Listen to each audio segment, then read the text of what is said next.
Actually, it's the lead play in our offense.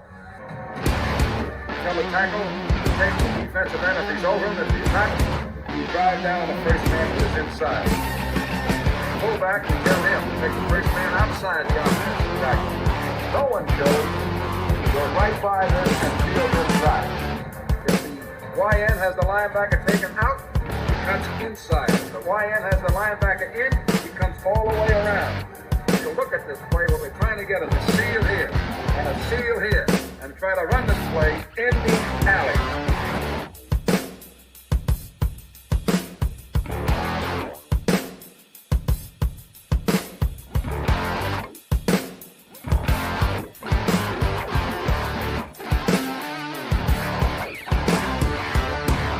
What's up, guys? Welcome into Packers Total Access. My name is Clayton. You can check us out on packernet.com. You can find me on Twitter at Packers_access. You can email us, PackersTotalAccess@gmail.com. You can text us, 865-658-5824. I'm joined alongside Tim live in Green Bay. We got Emilio down here in Redneckville, USA, Tennessee, and we're just ready to talk a little Packers ball tonight. First of all, let's go around the horn here. Tim, how was your day, bub? You staying warm up there? Talk to me. Yeah, man, toasty warm, man. I just cranked the heat up a little bit. It was cold down here in the lower level, but no, doing good, man. How about you guys? No, doing great, man. Emilio, what about you, man? You staying dry? It's been raining in Knoxville, ain't it? Yeah, I got rained out this morning, but besides that, I got a couple leaves done at the end, and had to finish getting the old truck decorated for the parade tomorrow. So nice. What kind of parade? We just talking a Christmas parade, or just you Christmas taking parade. a political stance? No, just Christmas parade. Pull the trailer. You know, there's like 200 people or something. Just run through, throw candy. Got it, nice. Man. Got it. Hey, sounds like my kind of party there. Let's see here. We got Dennis Shook asking the important questions already in the chat. The chat's absolutely on fire tonight. Dennis Shook says, Clayton and Tim, how many daddy sodas is too many daddy sodas if I'm going to the game on Sunday? Posting up at Kroll's pregame. I'll tell you this. If you're at Kroll's, get that butter burger. Got to have that butter burger for sure. But, Tim, I don't know, man. How many daddy sodas is too many daddy sodas when you're going to a Packers game, bro? You'll know when you wake up, right? Yeah, it is. You'll know when you wake up. All I'll say is it's a night game. So, you know, there's definitely, as we say, right, you can't drink all day if you don't start in the morning. Well, it's Sunday Night Football, guys. You don't have to start in the morning, I promise. Go and get you a nice, good base, you know, get a good breakfast in you. And then, yeah, absolutely hit up Kroll's West and hang out, have a greasy butter burger and enjoy the scenery, and then start your daddy soda excursion afterwards, maybe. And then, of course, you'll have the tailgate festivities as well. But you'll know when you've had too many. Trust me. Although we don't know how old Dennis is. Maybe Dennis just turned 21 and he doesn't know. Oh, he's ready to roll. Yeah, you'll wake up down there in the clink downtown Green Bay. That's how you'll know if you have too many. You know what I'm saying? I have heard though that the number is you're supposed to drink only 65% of your body weight. Okay, never exceed 65% of your body weight. Never exceed that. All right. So, but those are important questions. Now, for me at a ball game, in all honesty, when I pay money to go to a ball game, I'm not knocking anybody. Yeah, I'm not knocking you, Dennis. Hey, fan, how you want a fan? I never understood the people that get so drunk they don't remember the game. You know, I'm going for the experience. I'm going to watch ball. I'm going to kind of hang out with other fans, obviously. You know, like me, Jacob, Justin went to a game last year with my wife. You know, Justin's wife, Nicole, came, and we all just kind of hung out. We went to a pregame festivity, I guess you could say. It was a kickoff tailgate party over at what was it called? D11? What's the name of that bar over there next to the D12s? Maybe I can't remember. There's a bar right there close to Lambeau.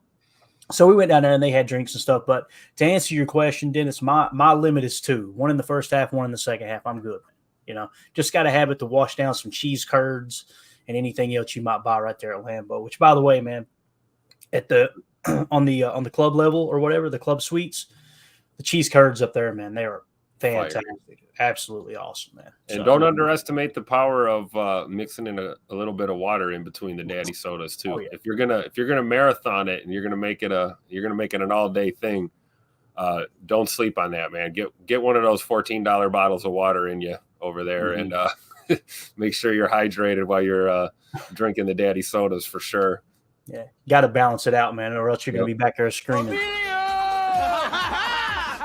Got to stay hydrated, boys. Let's see. Oh, yeah. AFAM in the chat says, I would be shocked if Rashawn Gary doesn't get at least 2 sacks unless they keep Blake Bell in or make Kelsey chip.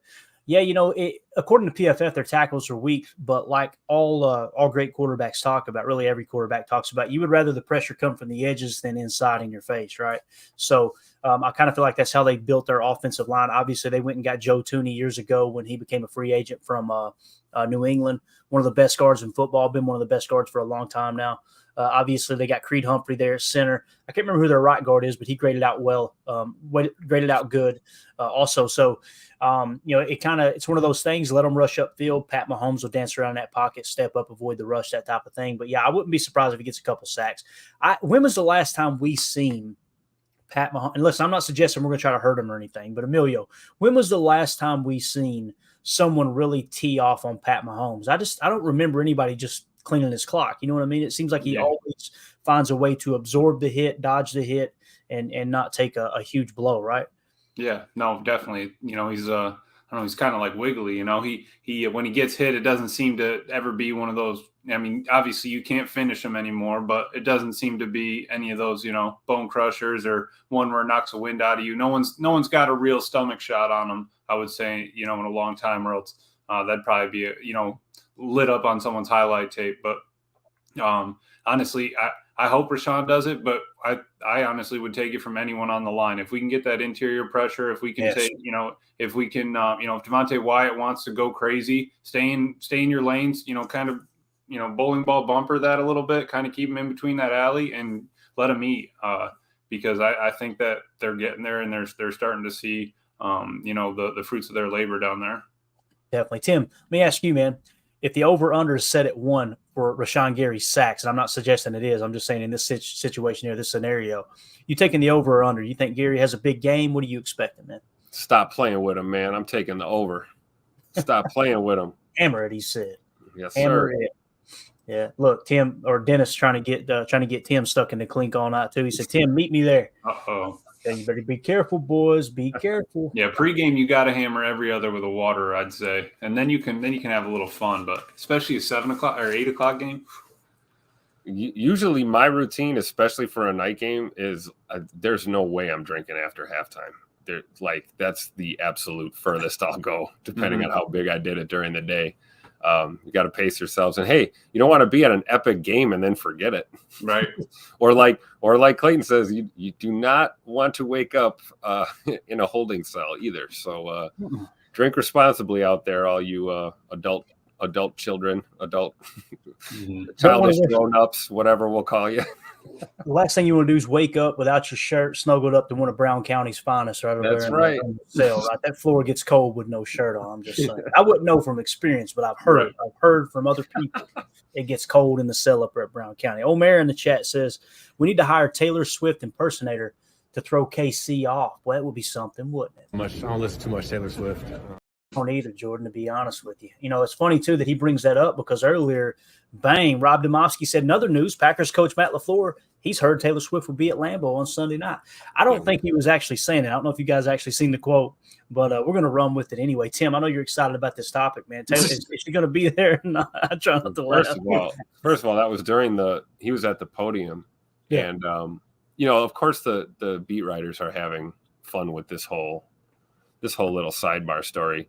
And LaFleur did his best to play along, I guess. Yeah. He kind of said, I guess that's what I gathered was he said, oh, well, that's what I heard. Have you guys heard anything? Was kind of how he reacted. Like he wasn't confirming anything, but it's like, I'll confirm something right now. This is a gigantic freaking distraction. Like we have a football game to play, guys. Like I'm so tired of hearing about Taylor Swift coming to Lambeau. I'm just over it. And again, not once, I'm not going to hate on her. I don't have a problem with her. I don't have a problem with her fans, her music, none of that. I've always said, I don't get it. And I leave it at that. I was raised, if you don't have anything nice to say, don't say nothing at all. So I'm just going to, keep quiet, but I got to be honest, man, I'm a little worried I mean, it's already a big game against the tough. I mean, this is the defending Super Bowl champs, guys, and a game that you can fool yourself into thinking an L won't hurt us. We need a win, man. We need to keep winning, go keep the streak alive. And this extracurricular, I don't know, I guess I won't call it nonsense, but the hoopla surrounding it, I don't know. I think it's a little much. I want to keep the football talk the main focus. I think Matt LaFleur does too, as he tried to skirt around the issue as best as he could. But hey, that's what the media does, right? These are stories. There's more than a football game going on. I understand that. It's fun. People get caught up in the moment, but I just hope our players don't. I hope our players keep their heads in the game, right? I mean, we got to have this win, guys.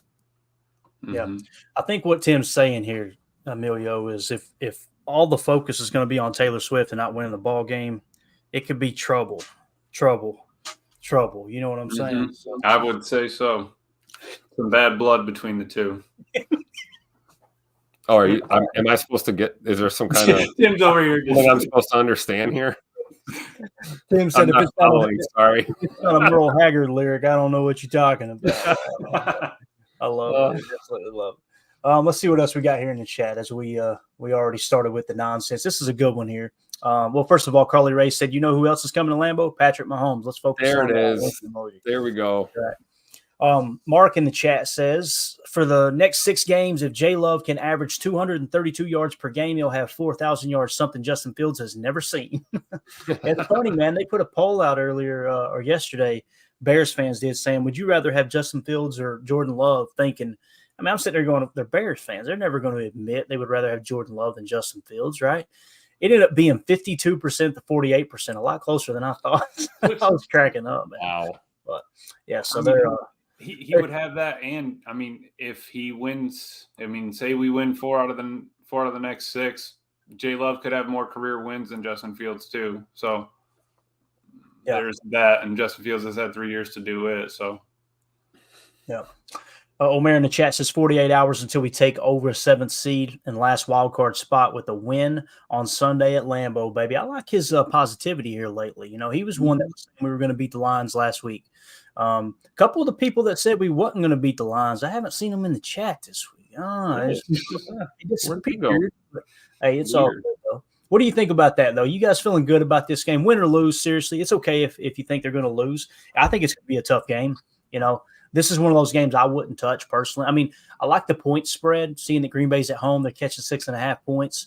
I wouldn't be afraid of putting a little bit on that. But as far as just winning outright, man, it's going to be a tough one to win. I can't deny it.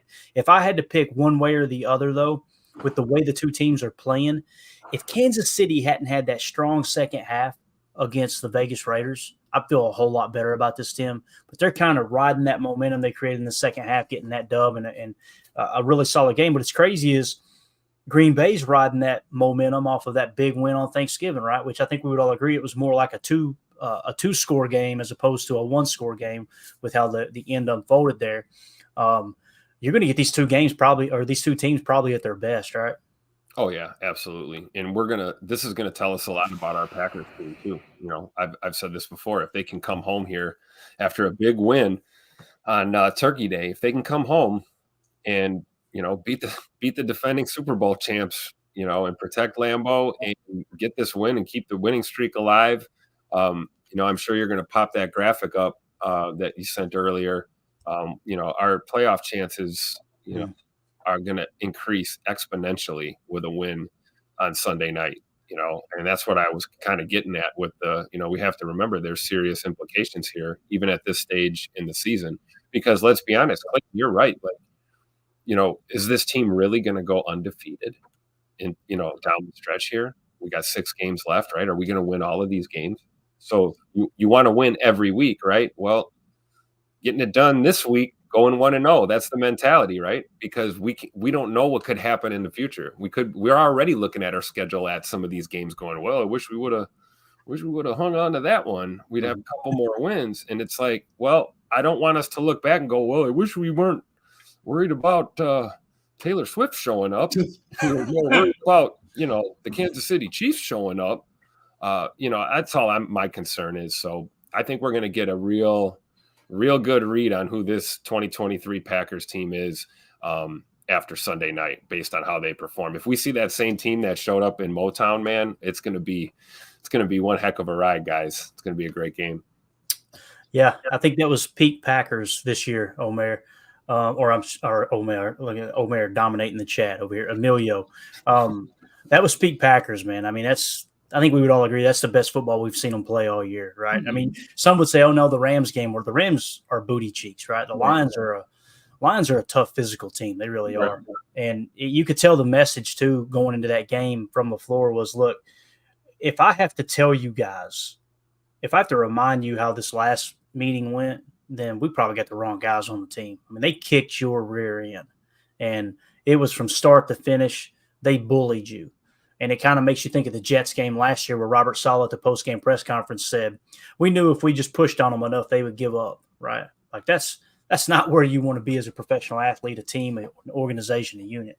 So I don't know, man. I'm excited to see just another piece of the puzzle come into place for Jordan Love. And okay, how's he gonna perform with this extra pressure? I mean, again, Emilio, he played, in front of the whole country on Thanksgiving Day, right? This one's going to be very similar. This will probably have, I would venture to say, outside of the playoffs and Super Bowl, this will be a top 5 ratings game of the year because Kansas City has a huge following.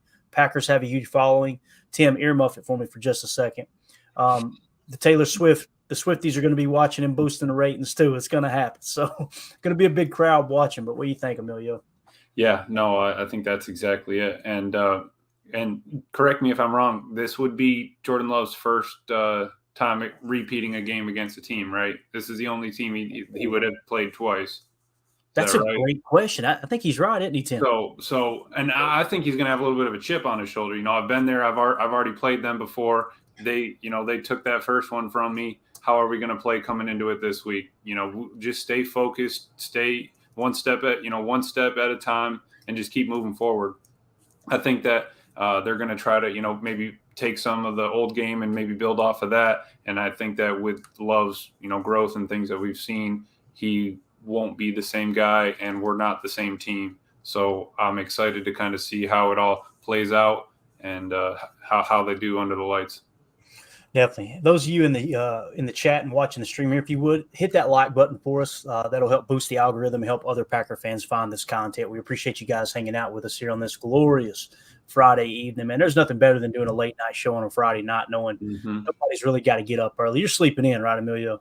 No, I got that parade. I got to be there at like 8:30. I don't know, man. But then I'll take a nap because we're just hanging out, and then I can probably take a nap Sunday morning because none of that really. I don't really need to watch any of that. You just better not be having. You better not be having any daddy sodas driving that float. That's all I got to say. No, see, Knox County's finest would be at. Is it in Knox or is it in Maryville? It's in Maryville. Maryville. Okay, yeah, you might get away with it down there. Yeah, right. Let's do this. Well, Kristen in the chat said, I said the Packers going to lose to the Lions. Not ashamed of that. Hey, man, appreciate you coming in here and talking about it, right? There's nothing wrong with it, Chris. Like, dude, I say it all the time, and I'm somewhat joking about the married thing, but being honest, too, I'm married. I'm wrong all the time. Like, that's a beautiful thing about being a fan, man. You put your neck out there, you take a stance, and just be willing to say, nope, got it wrong, right? I'm not going to sit here and pretend like I expect them to beat the Lions. When I sat down, they said, how do you feel about this game? I looked at people sitting at the table, and I went, it's probably going to be a long one, man. We are banged up, and we're already a young team. Shoot, after about the first quarter, I was going, I told y'all. I tell y'all. Man, we're good. Me? All part of the plan. Let's get serious here, though. Carly Ray always brings us back down to earth. She says, okay, watching Good Morning Lambeau, and there's something I don't quite understand. How is 12 personnel so much more predictable than 11 when you can just send a tight end out and treat him like a receiver? So essentially what happens when you play 12 personnel, I want to get your all's take on this too. When you play 12 personnel, one running back, two tight ends, it triggers their base. Okay. Now, so when you're saying you could just send that tight end out in a route, yes, you can do that, but you remove the threat of stretching the field. That's what makes Luke Musgrave such a threat, right? Is that even though he's playing Y, he's playing tight end, which if you go out in 12 personnel, you can essentially have 11 personnel with Luke Musgrave in the lineup because you can flex him out wide. He's got the measurables. He's got the numbers. He's got the speed, the quickness, the athleticism to basically be a big receiver, right? What we call a big Y. So in that regard, if you just send Tucker Kraft out in a route, right, you're putting a backer out there on him, right? But essentially what you're also doing is you're playing to the strength of stopping the run. Okay, so the reason I like 11 personnel over 12 personnel is because when you play 11 personnel, most of the time, 9 times out of 10, it's going to trigger their nickel defense, which means they're going to bring a corner in place of a linebacker. Therefore, they're weaker at stopping the run. So if you get to a situation where they're treating a Luke Musgrave like a legit wide receiver, I know Luke's hurt right now. He's just a perfect example of why Dalton Kincaid, Michael Mayer, these type of tight ends are so important, because they can even play boundary X if you need them to, right? Is because when you put them in there, if they decide to put a corner on him, well, now you can pull him back inside, go a little more condensed, attached look, run the ball down their throat because they get their nickel in, okay? It's why teams are running so effective on the Packers defense, is because a lot of times they're running out of the nickel where we've got Keyshawn Nixon in, as opposed to, an extra backer in there or whatever, if you want to play big nickel with an extra safety. So back to your question, how is 12 personnel so much more predictable than 11 when you can just send a tight end out and treat them like receivers? It's not so much that it's not predictable, Carly. The problem I have with it is Matt LaFleur's system, his scheme, they play a lot of nasty sets. Everything is so condensed that the defense is kind of huddled around the line of scrimmage. Therefore, it's harder to run, right, on that type of defense. Now, if they were going to flex it out more, I'm cool with 12 personnel and flex it out and go empty every now and then. That's where you catch yourself in a little more of an advantageous situation. And you've seen the Packers do this year, which I really like. They do it mainly out of 11, but you could do it out of 12. Come out in the empty base, look over the defense, get everybody else spread out wide, call shift, and bring the T back into the backfield. And now you've got a little bit more of an advantage to be able to run the football. But Tim, do you see it the same way? Is there any thoughts that triggered with that question there from Carly? I love it. I think it's a great question. That is a great question, and not to take the easy way out, but no, that's how I see it. I'm still learning a lot of this too, and I'm not really well versed in the different groupings just yet, as far as to really speak on it in great detail. But what you're saying to me there and to us right there makes a lot of sense. So no, I don't really have anything to add, other than I added some more notes to my notebook. So thank you, Clayton. Now, it's something I learned by reading "Take Your Eye Off the Ball" by Pat Kirwan, and he talks about it, extensively. Listen to Pat Kirwan's podcast about a decade ago is when I understood what are they talking about, 11 and 12? What is this? And I started doing research. I'm like, oh, that's the easiest way to say 3 wide receiver. Rather than say 3 wide receiver set, you say 11. Rather than say, 1 running or 2 running backs, 1 tight end, you just say 21, right? Or 12 with 1 running back, 2. Oh no, I get 12 and 11. I understand that. It's just the intricacies of like whether or not one's more predictable than the other. You mentioned limiting the ability to stretch the field in that situation, which kind of makes sense, because if you're think about this, if you're in 11 and you're triggering nickel, right? Nickel coverage, that's not when you want to stretch the field anyway, right? So it's like learning the ins and outs of what these different personnel groupings really achieve for an offense out there is really interesting, and I'm just loving being in the thick of it along for the ride. But I've now got past I got the training wheels off. I know the difference between the no personnel anymore. Yeah, I'm almost done with the book too. I've been, I still read at a 3rd grade level, so you guys got to bear with me. I'm bad. It's been forever. But now think about that on the surface. Go ahead, Emilio. Were you going to say something? All I was going to say was with the nasty, that was my take, was he keeps it really tight. But if you kind of look at it as in a scale wise, if you were to go from 11 to 12 to 13, they got 3 on, we're going to run a 3 tight end set. They're going to be most of the time be all on the line, all attached. We'll have the one receiver out, over by himself. So that's how think about the defense. There's 1 wide receiver out on the side. You got your 10 other people in between the hashes, basically. Real tight to the numbers. That'll condense the entire defense if you don't have a wide receiver that can beat one-on-one or, a safety over the top. So kind of think of it as like, scaling the defense in, if you're bringing in more tight end, they're going to get kind of tighter as long as they're all on the line, sort of thing. But that was all I was going to add. Yeah, like Dennis Shook pointed out, they literally just played Detroit. Yeah, we know that he played Detroit for the 2nd time. We're talking about these other opponents. We're not talking about the game they just finished. Obviously, they played Detroit 2 times. So we got you. Appreciate you, buddy. Yeah, back to the personnel and everything. When you understand that's just the basic information, right? When you literally look at it and say, okay, I know what 11, 12 personnel, all that means. Now it's okay. This is the personnel they bring to the table. Now, what is the formation? That's why on Chalk Talk, I take the time to break that stuff down. And you get mixed reviews from people. Some people, I've had people comment on the video and go, it takes you too long to break the play down. Just get to the point. And I'm like, you're missing the point, bub. Like and I usually respond with, okay, well, so you understand what 13 personnel means, right? And no response. So it's like, okay, this channel is not for you. Okay. We're not here to just go, okay, look, there's a touchdown pass. Woo, give them a banner. Like we're trying to understand everything to the fullest detail.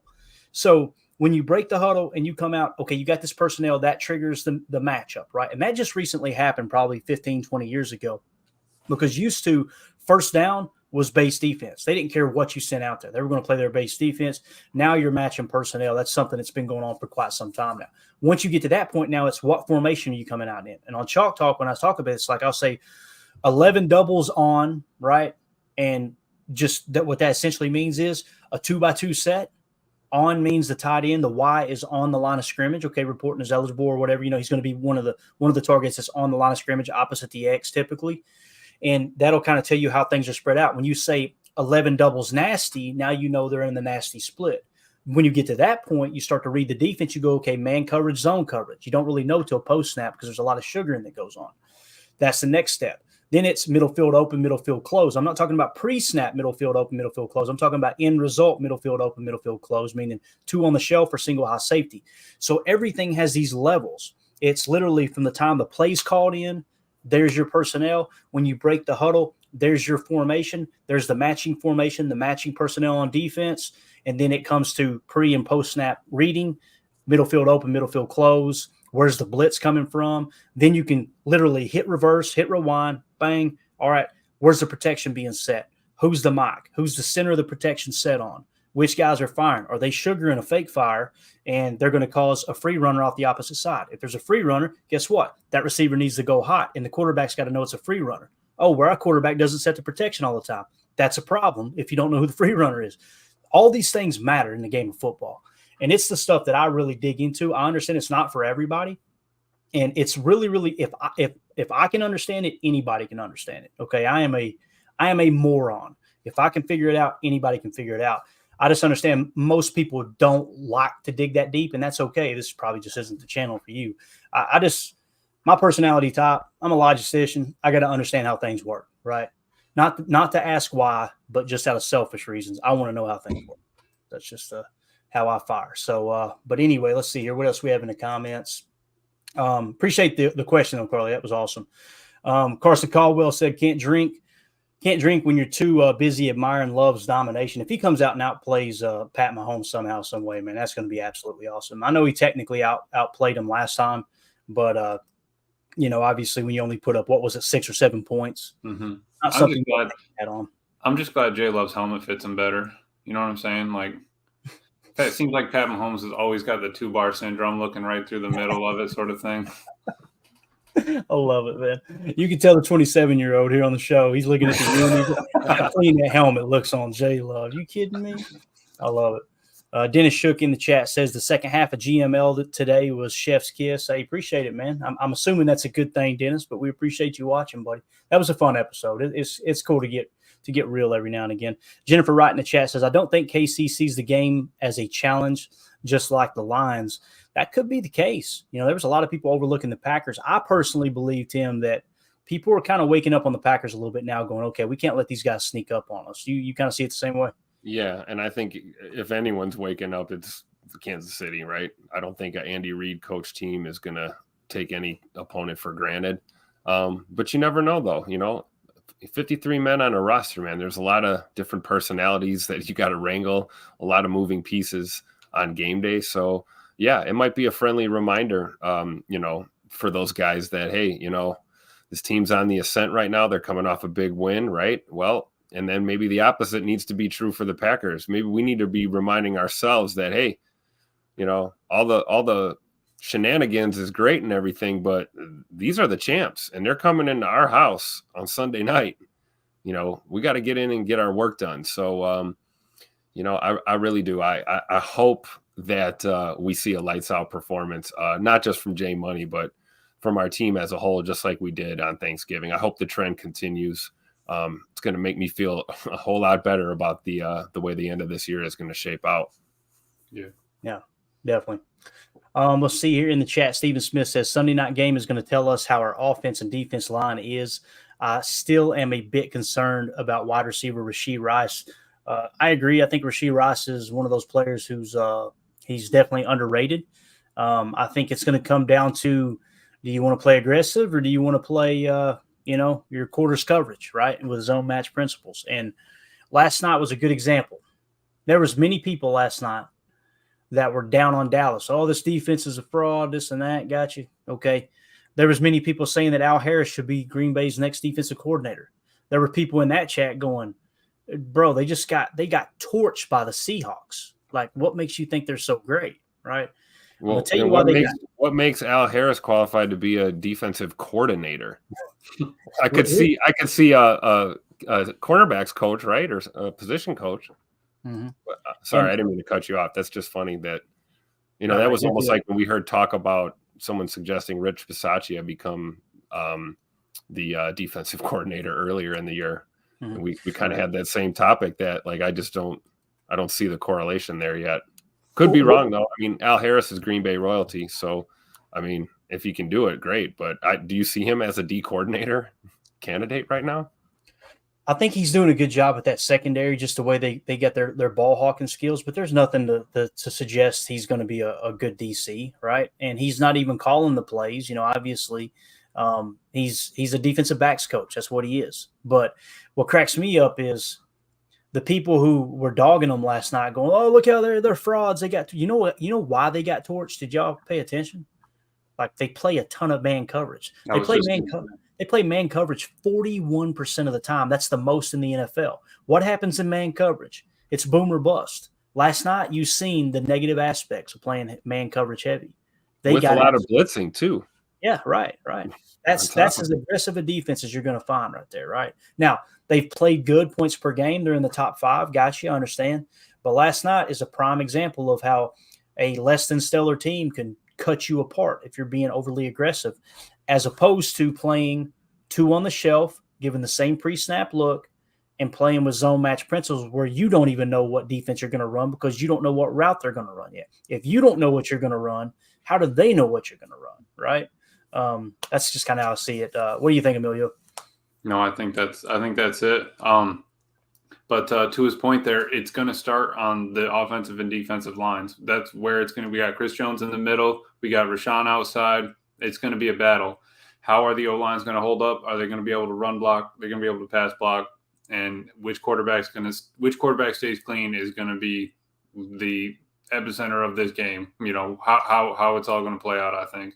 But I'm really excited to see it. But Andy Reid's got some stuff up his sleeve, and Matt's got a couple things he's been holding. So what are we going to see when really, push comes to shove?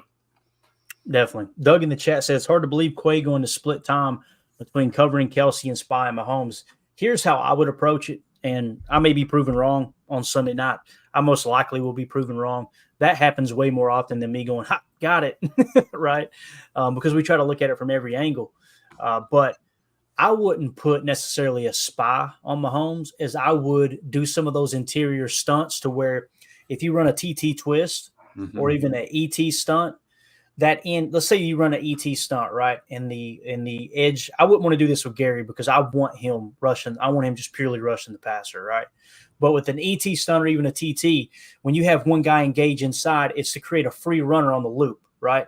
Well, that guy that engages and occupies 2 offensive linemen disengage, and you cover the middle of the field, and you try to spy Mahomes. And that's not suggesting that 280, 290, 300-pound defensive linemen should be spying on Mahomes. That's just a way to create a false sense of security for the quarterback to be able to evade that little game, that stunt they run up front, and then you're running right into them. You kind of seen that with Carl Brooks last week when he forced the fumble on Jared Goff. So I like that more than someone just spying, although if you do keep 2 on the shelf, you can play double rat, which essentially means you got 2 backers dropping underneath in coverage, right? And with those 2 backers dropping into coverage, their eyes are on the quarterback the entire time. You got to kind of you almost have a double rat spy right there baked into the equation. You could mix in some cover 3 where you've got a little bit of cloud on one side, right, with the deep coverage on the other. There's a lot of different things you can do in that regard and still play your zone match. I just don't like the idea of some people saying we just need to man up here, play man coverage. I feel like Pat Mahomes can definitely burn you, especially with Kelsey. If you go in man coverage, you better bracket him. Now you're leaving Rashid Rice single cover. If you go man coverage and you bracket Rashid, and I'm not suggesting they should, now you got Kelsey single cover. I don't like that at all. And everyone's backs to the ball. So then he's got a lane to walk up in. He's got all these different options just because you're not paying, you're not eyes on him. Yeah. Let's see right here. Dennis in the chat says, Clayton, do you think we have to stump more because their interior offensive line is so good? I mean, when you got an offensive line that's good, that good, I don't think you just want to go head up and say, all right, we're going to go beat them, right? I think the key will be trying to isolate Kenny the same way they're going to try to isolate what's his name? I've already missed his name. Chris Jones, right? Yeah, right? Yeah, Chris Jones. Yeah. It's such a simple name. I'm always like, that can't be his name. Yeah. That can't be. But, so probably try to do the same thing, put him on a 4-eye. That way you can get him singled up, okay, and kind of attacking that guard on his own. But we got a special guest here. Let's see if you guys recognize this cat right here. Ho, ho, ho. What's up, big dog? Man. I'm kind of doing this a little ghetto. It's off my phone. I don't know if you guys can even hear me. Yeah, we can hear you pretty good. You're a little low. I'm going to crank you up here, though. You're good, man. What's been going on, Mr. Jacob? Oh, boys, it's been a while. First of all, Tim, I know you love Taylor Swift. And, I just want to let you know that I bought the deluxe gold package, disc anthology. I'm going to send it to your house so that way you got all the Taylor Swift genres you can just dive into. Hey, man, we're just sitting here talking ball, dude. You're going to have to speak a little louder for us. We heard it. Tim wishes he hadn't, but speak a little louder. It may help. He's always thinking of me. Thank you, man. I appreciate that. That's great. We've got to get him a Taylor Swift fathead for the background, bro. Ooh, now we're talking. You guys are never going to let me live this down. I love it. Oh, my God. I love it, dude. Jacob, let's do this, man. I don't know how long you can be on here. We're at the 37-minute mark, so we got about 20 minutes left. We got a crowd in here, too. You guys hit that like button for us. Help other Packer fans find this podcast. How do you see this game? Speak loud for me, too, man. Do you got any kind of, not necessarily a score prediction, but what are you thinking going into this game against the Chiefs, man? I don't think any of us expected to be in the playoff hunt, right? No, so it's been kind of interesting. I haven't been able. I had a lot of stuff going on. I switched jobs. I had personal issues. Had deer hunting going on. So it's been weird. I haven't been able to. I've been reading articles. I really haven't even been able to listen to you guys as much as I'd like to. I've been just swamped. That being said, it's been interesting to see how the fan base has reacted in that time. I watched them go from just really talking a lot of smack, stuff that I chose not to comment on, even when I did see the small things, because I mean, I'm like you, Clayton. As soon as you put a quarter in me, I'm gonna lose some friends. So I just thought I'd stay quiet on that. But it's been really great to see. I don't think people expected this, but I should back up. Maybe we did expect that this was the way the season was going to go. We'd start off really rough. There'd be a lot of mistakes and a lot of young mistakes being made. And look at what happened. All of a sudden, last 2-3 weeks, specifically Jordan Love, a lot of our first and second year receivers, our tight ends coming through, the guys on that D line that we've talked about, guys like Wyatt and second year, third year players. It's just been really fun to see. And yeah, man, people counted us out. People started throwing dirt on us, like burying us halfway. And it's fun to see that we're not dead yet. We're going to, Undertaker, sit right up from that grave. Going into this game, I'm not gonna put any expectations on it. I'll tell you this though, going into the Detroit game, I don't know what it was. I was in the middle. I sat in a deer blind for 6 hours that morning, and I thought maybe I'll just sit here all day because I don't really want to get out of the stand. And if the Packers lose, it's gonna make my day so bad. I might as well stay here and see if I can get a deer. And something in my head, I swear, something in my head. I don't know if it was thinking about my late grandmother, my late buddy that passed away.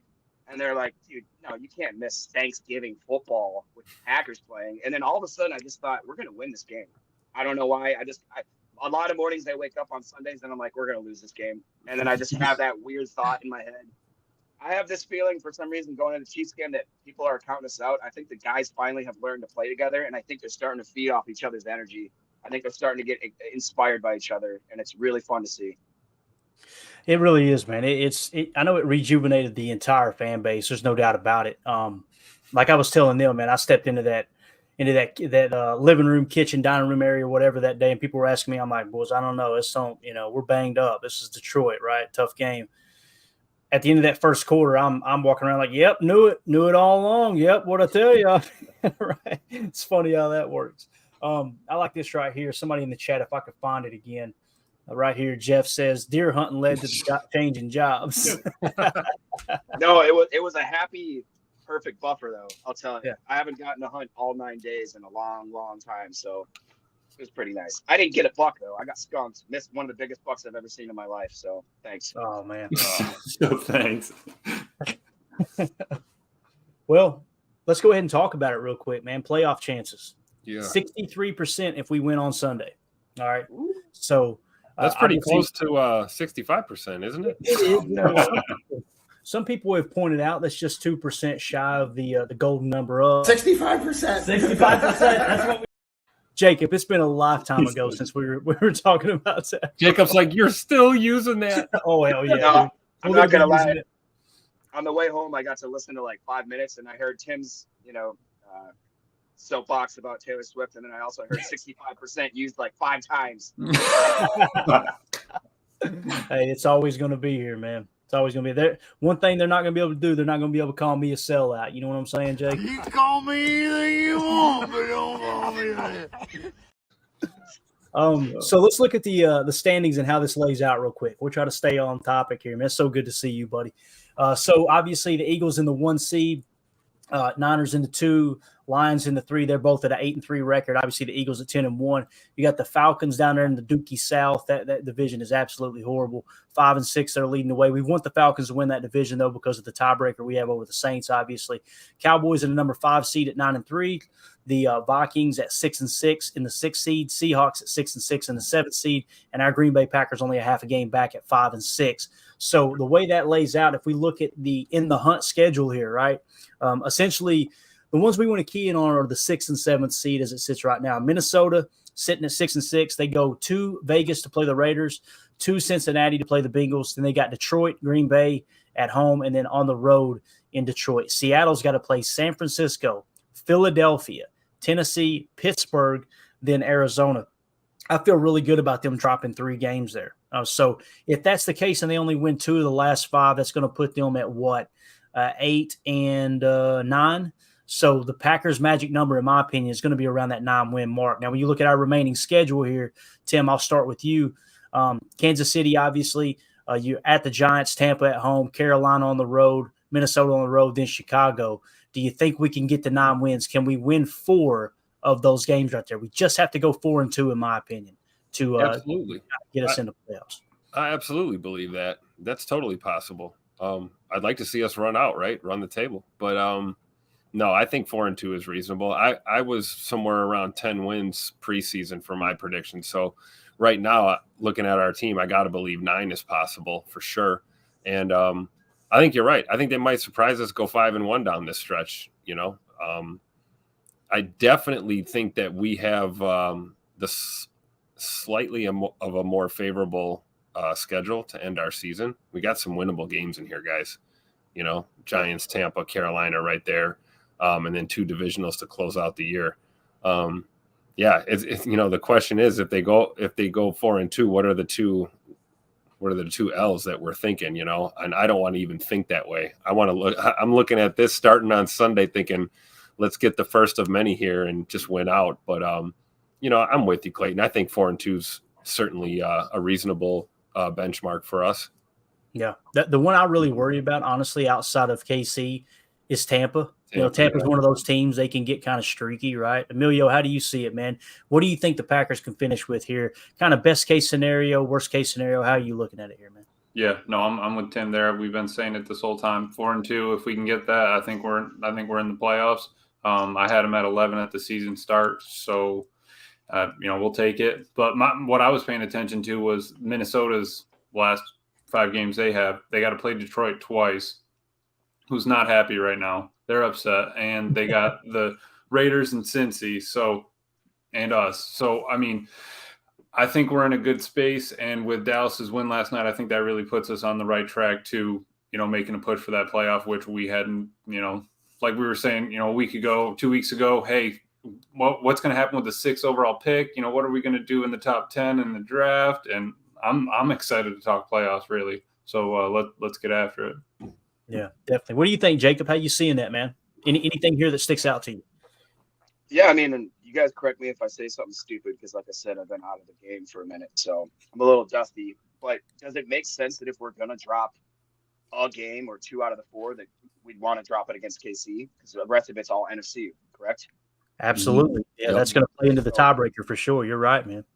And that's where I'm starting to wonder, because part of my brain is like, man, it would really boost this team's confidence if we go and beat the Chiefs. But at the same time, it's like, law of averages, like we were talking about, you think maybe we're going to drop at least 2 of those games. I mean, I hope that we don't. I was, I don't know if you guys remember, but I was very confident with a 10-win team this year. I'm not going to lie. About 4 weeks ago, I was like, oh my God, I'm never going to be able to show my face on this podcast ever again. Lately, I'm pleasantly surprised. I'm starting to. Now, my fantasy team, that's a different story. We don't have to get into that. But as far as the Packers season, man, I'm still hopeful. And like Tim and them talks about, this is a pretty favorable rest of the season. I mean, I'm not too afraid of the Giants. Tampa Bay, like you said, could be a little, who knows with that game. Carolina doesn't scare me. Minnesota is a shell of what it was. In Chicago, I mean, it's Chicago. What are you gonna do? Well, I tell you, it's a dumpster fire over there. Any given Sunday, though. Any given Sunday, right? Oh yeah, can happen. Omer in the chat says we beat many. That's the most important game left for us. That and the Bears must be wins. You got to win the ones you're supposed to win, right? That's the big thing, in my opinion. A-Fam in here, man, trying to give me some PTSD. He says, I'm excited to see if our new punter can hold in cold weather. If he does, then we finally might have one. I don't even want to think about bobbled snaps right now, boys. I'm just telling you right now. I don't want to. Good God. Well, and I've never seen our punter kick a brick yet, so it'll be interesting. I like A-Fam's point here. That ball gets a little cold and heavy. Little different foot action on the ball in the elements. So, but Whelan's got a thunder leg though. So, I mean, hopefully he's impervious to this and he still punts well in the elements. Yeah, definitely. Dave in the chat says, good luck to the Packers, but I think the Chiefs are going to win out the rest of the season, get the number 1 seed in the AFC. Good luck going through Philly. Yeah, man. Hey, it sounds like you might be a Chiefs fan. Appreciate you dropping through, bro. That's not a bad take, and good luck to you guys, too. Chiefs are one of those organizations, man. They're one of the classic organizations, one of the original out of the AFC, out of the old AFL. I always think of when the Packers and the Chiefs play, I think of Hank Stram, right? Think of all the old days of him matriculating the ball down the field. They're one of those classy organizations, and I absolutely love Andy Reid. But like I said, man, thanks for swinging by, dude. It should be a good game Sunday night. At least that's what we're hoping for over here in Green Bay. That's for sure. Can I stir the pot real quick?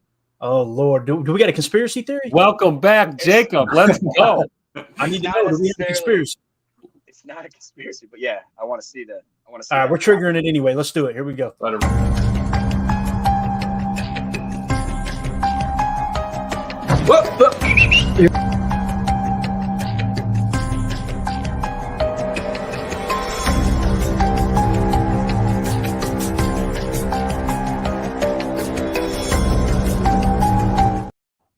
Bro, what'd you think of the Belichick edition? Wait a minute, you guys put Belichick in there? Yeah, absolutely, bro.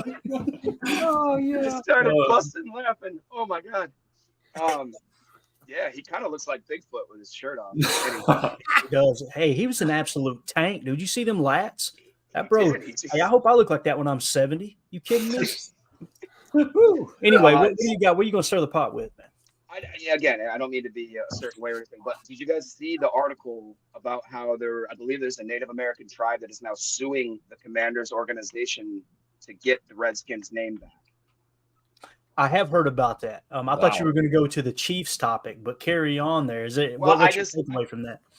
I guess it's just interesting to see nowadays that I don't know who claimed they were offended by that, but it clearly, I mean, I live in obviously Wisconsin, Tim. I know that around our area, a lot of the high schools and stuff are named, like for instance, the Menominee Indians, Chippewa Falls, a lot of the, Yep. you don't name something after something that you don't respect or admire or think that's historically relevant. It'd be like, to me, I've never understood that mindset. And I think I don't know. I just think it's shameful because I don't imagine like the Commanders. Who cares that they're called they were called the Washington football team.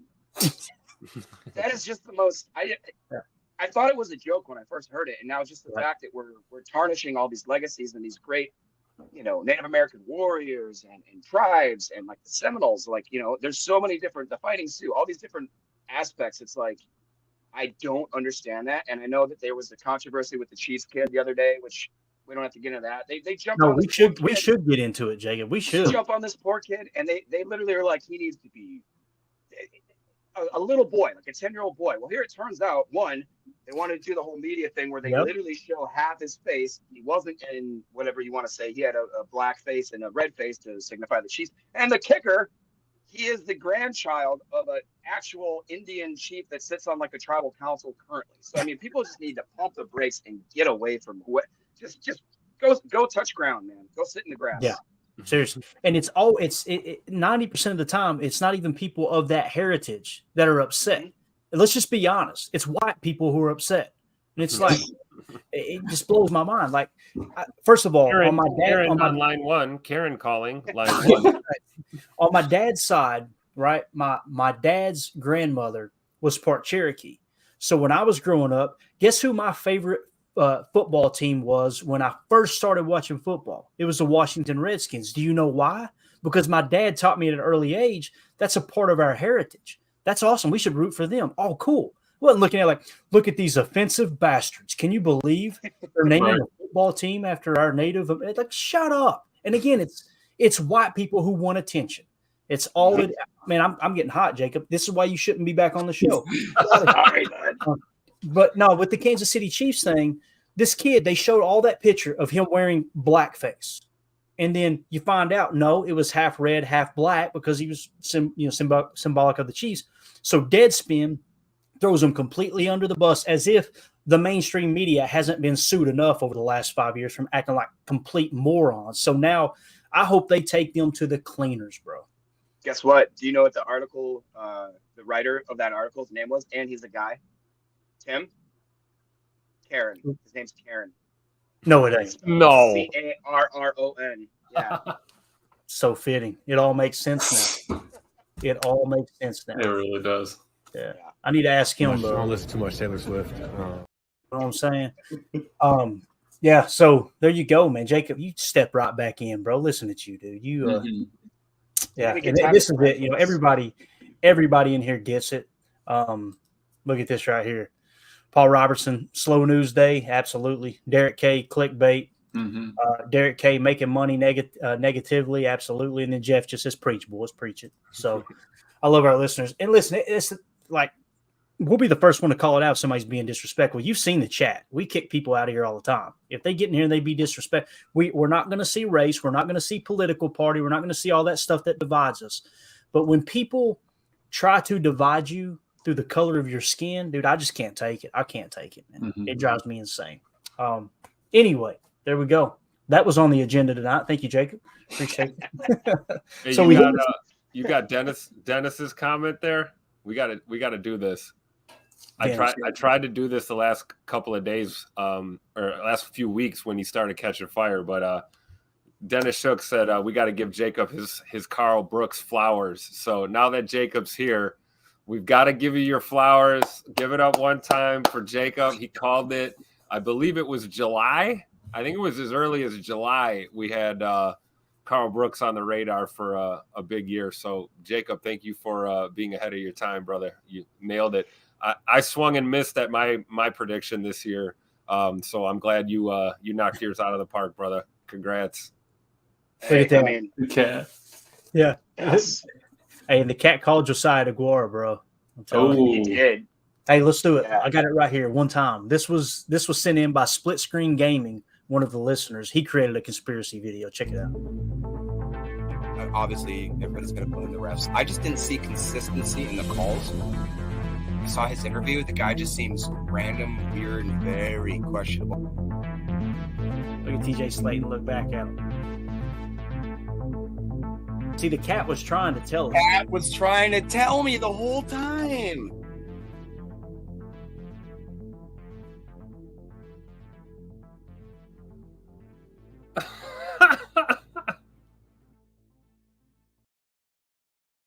Single time, man. The way it zooms in slowly. Look, there he is. Oh, there he is. He or she? There's the real star. Is that a he or she, Jacob? I think it's a girl. You said you think it's a girl? Well, it is 2023. Yeah, it identifies as a cat, I think. There you go. Here it is. It identifies as a cat. Oh, we're going to give him some. Oh my God, this is out of control, man. Out of control. Yeah. So Carly Ray says that is so awesome. I'm assuming she's talking about some of the nonsense we just covered. Let's go around the horn here, guys. We pretty much got we got a full slate here. Let's go around the horn. Let's see, we're doing Good Morning Lambo in the morning. Tim, you won't be with us in the morning, right, buddy? You going out with the wife, right? It looks like we're gonna do a little shopping tomorrow, but you never know. We'll see. Maybe I can get my butt out of bed early. He's gonna get himself in trouble. And listen to me, you're going out with the wife tomorrow, okay? I am not. Yeah, I can do both, right? We can do both. You're not sleeping on my couch, bro.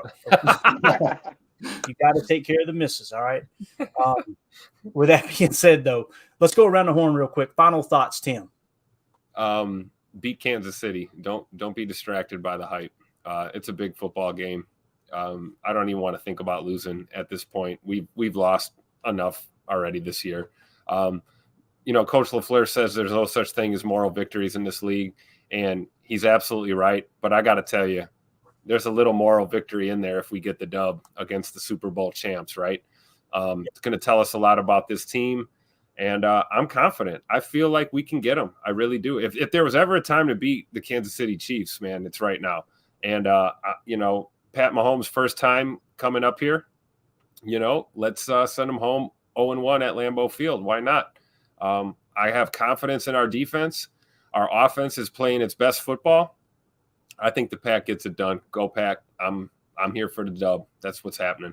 Confidence, guys. Confidence. No distractions. I like it. Turn off the Taylor Swift. Elevated Sean in the chat said, bro had the cat 5 years, doesn't know the gender. I'm a man. I'm 40. All right. Emilio, parting thoughts, bro. I second everything Tim say. I will also add that, we got to play 60 minutes of football. 4 quarters. We have to play the full 4 quarters. We got to show up. And this team, we got to play under the lights. We got 3 big games under the lights. Everyone's going to be watching. We're going to know where we're going to be standing basically at the end of the day. So it's kind of like we'll get a little taste of that win and get in playoff sort of mentality. And I think it'll be good practice for them. Just something big that we got to step up and do. And I say that we need to be probably, Matt's preaching probably +1, +2 in the turnover differential. And I think that'll be the difference in the game. Definitely. I like it.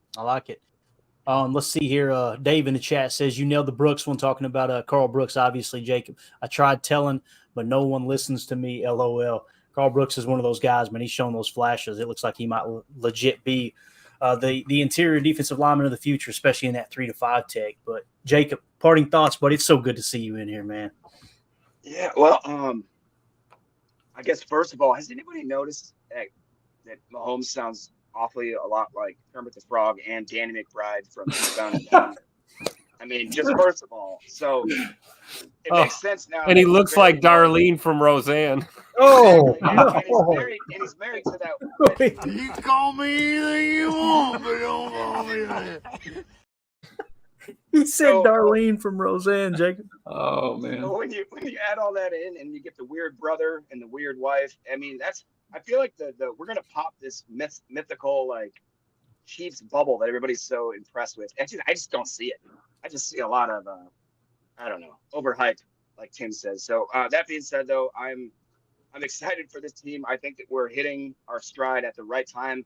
I don't want to jinx it or say I'm comparing it, but this reminds me somewhat of that 2010 season where a lot of that year we had no business thinking we could even go to the Super Bowl. And all of a sudden, as we came down that back end stretch, stuff started coming together. Defensive players. I mean, look at Jonathan Owens is scoring pick sixes, bro. Miss Simone Biles. Anyways, I'm excited, man. I'm excited that these young teams, Valentine, pleasant surprise. Not sure what you guys covered as far as with the Rasul Douglas thing. I know that if I had to guess, most of you weren't happy about it. So I think that's a fair assessment. It's nice to see that this team is still coming together, and I think the sky's the limit right now. I'm excited. Definitely, man. I think it's going to be an awesome game Sunday night. It's going to be another test, another piece of the puzzle, and that's all we can ask for. Again, in a season where we were looking at 6 to 10 wins, looks like we're going to be closer to 10 than 6. Hopefully, as they come down the stretch, everything will continue to get better. They're definitely growing together. They're creating momentum. Jordan's accuracy is starting to come together. I had a Michael Lombardi video keyed up. We didn't even get to it because Jacob crashed the party, and I'm glad he did. But he kind of talked about that too, how it's rare you see the accuracy improve, and here you're seeing it with Jordan Love. So he's just out there kind of cutting it loose. Derek K, I completely agree. So Jacob has to be on the show. Has to be, man. From here moving forward. See, you done came out of hiding, Jacob. There's no turning back now, my man. You're back. So we'll get the schedule synced up where you're on here consistently again, dude, because it's I tell you what, man. I'm not trying to be overly dramatic, but I get a little bit of emotion because we kind of launched this thing together, and you've been gone for too long, and I'm glad you're back, man. Appreciate you dropping in. Appreciate it very much. All right. Miss you guys. We're going to get out of here. I want to thank everybody in the chat. You guys are absolutely awesome. You lit it up tonight. We'll be back tomorrow morning. Tim will be with his wife, so I will probably be solo unless I find a co-host. So with that being said, we'll get through it regardless. But again, thank y'all for hanging out with us tonight. For those of you listening on the pod, thank you for making us a part of your day. As always, let's go out and be the change we want to see in the world. Go back, go. The power sweep. Actually, it's the lead play in our offense. Double tackle, take the defensive end. If he's over him, if he's not, you drive down the first man to his inside. Pull back and kill him. Take the first man outside the offensive tackle. No one shows. Go right by them and field inside. If the YN has the linebacker taken out, he cuts inside. If the YN has the linebacker in, he comes all the way around. So look at this play. What we're trying to get is a seal here and a seal here, and try to run this play in the alley.